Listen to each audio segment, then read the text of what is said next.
மகாபெரிவாச்சரணம். ஸ்ரீ லலிதா ரகசிய சகஸ்ரநாமத்தில் பக்திவிதிகள் அம்பிகையின் நாமங்களை எப்படி சொல்லிக் கொண்டு வருகிறார்கள் என்றால், அவள் இந்த உலக ராஜ்யத்தை எப்படி பரிபாலனம் செய்கிறாள் என்று ஒவ்வொரு நாமங்களாக சொல்லிக்கொண்டு பகுரூபா என்று சொன்னார்கள். அடுத்தது, அவள் யாரால் வழிபடப்படுகிறாள், அவளை வழிபடுபவர்கள் எப்படி இருப்பார்கள் அப்படின்னு சொல்வதற்கான ஒரு அற்புதமான ஒரு நாமம். ஓம் புதாட்சிதாயை நமஹ. ஓம் புதாட்சிதாயை நமஹ. இப்போ இந்த பதம் எப்படி அப்படின்னா புதக அட்சிதா அப்படின்னு சொல்றது. இப்போ புதக அப்படின்னு சொன்னோம், நமக்கு தெரிந்தது இந்த நவகிரகத்தில் இருக்கக்கூடிய அந்த புதன். அப்போ புதனால் வழிபடப்படக்கூடியவளாக அவள் இருக்கிறாள். சரி, அது மட்டுமா இருக்கும்? கண்டிப்பாக இருக்காது, நமக்கு தெரியுது இல்லையா? அப்போ இன்னொரு பொருள் என்ன பார்த்தா, புதக என்றால் அறிவாளிகள். அப்போ அறிவாளிகள் அப்படின்னு சொன்னோன்னு அடுத்து நமக்கு என்ன ஒரு சந்தேகம் வரும் அப்படின்னா, அப்போ இவ்வளவு படிப்பு படிச்சிருக்கணும், இதெல்லாம் தெரிஞ்சிருக்கணும், அதெல்லாம் தெரிஞ்சிருக்கக்கூடியவங்க தான் அறிவாளி.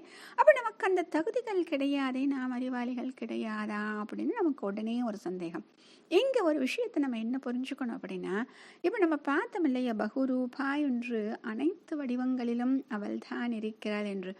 அதை யார் தெரிந்து கொண்டாரோ அவர்கள்தான் அறிவாளிகள். அந்த ஒரு விஷயம்தான் இங்கு அறிவு என்ற விஷயமாக கருதப்படுகிறது. மற்றபடி எத்தனை படிப்புகள் படித்திருந்தாலும் சரி, எத்தனை கல்வி தகுதிகள் இருந்தாலும் சரி, எத்தனை திறமைகள் பெற்றிருந்தாலும் அது அறிவு அப்படிங்கிற விஷயத்துல சேராதுன்னு சொல்றாங்க. ஆக இந்த ஆத்ம ஞானம், இதுதான் ஆத்ம ஞானம் நம்ம சொல்றோம். இந்த விஷயத்தை தெரிஞ்சுக்கிறதுலாம் இந்த ஆத்ம ஞானம் பெற்றவர்கள். சரி, அப்ப நம்ம இன்னும் கிடைக்கலையான, நம்ம தேடிட்டு தானே இருக்கோம்னா, கண்டிப்பா ஆத்ம ஞானம் பெறுவதற்கான வழியில் இருப்பவர்களும் புதக, அதாவது அறிவாளிகள் என்று கூறப்படுகிறார்களாம். அப்ப யாரெல்லாம் இன்னும் தேடிக்கொண்டிருக்கிறார்களோ, அதாவது எதற்காக அவர்களையும் இதில் சேர்க்கிறார்கள் என்றால், எல்லோருக்கும் அந்த தேடல் கிடைக்காது.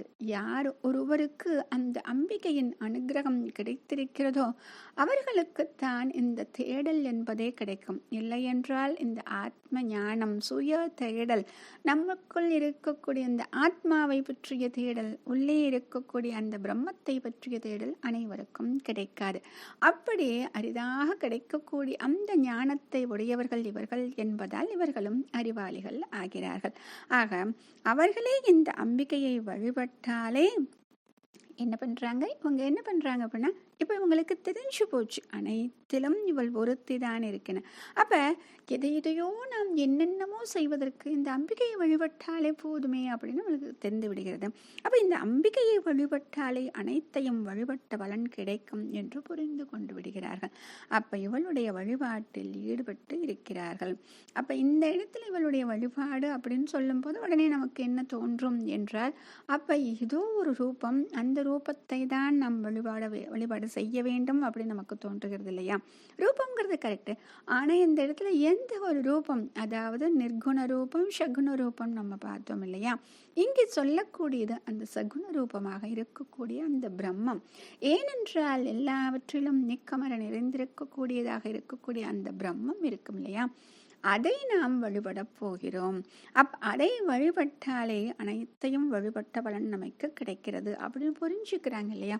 அவர்கள்தான் அறிவாளிகள். அந்த அறிவாளிகளால் வழிபடக்கூடியவளாக இவள் இருக்கிறாள். மகாபெரியவா சரணம்.